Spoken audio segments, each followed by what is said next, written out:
Hi everyone, welcome to Techies Hobbies. So in this video, I'm going to show how to check the engine oil level.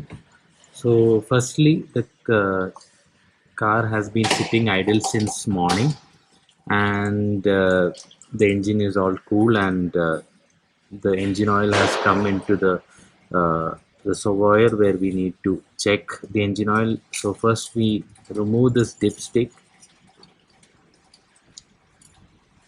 and here we do not check, we just clean the whole dipstick well,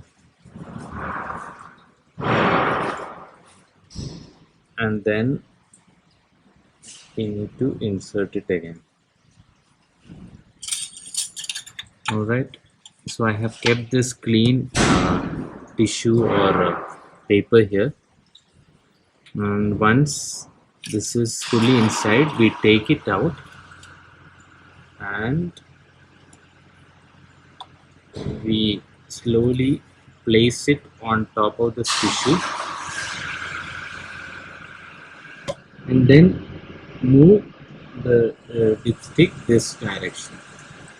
So here I know that the engine oil level is a little,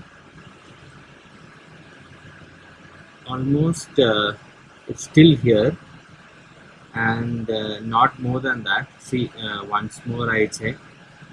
So here I can know that there are two dots here, and this is a little more than what is needed.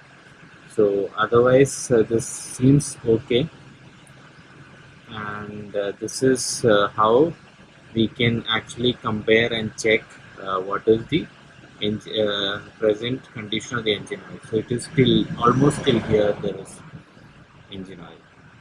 So I hope you guys like the video. If you do, please like, share and subscribe. Thank you.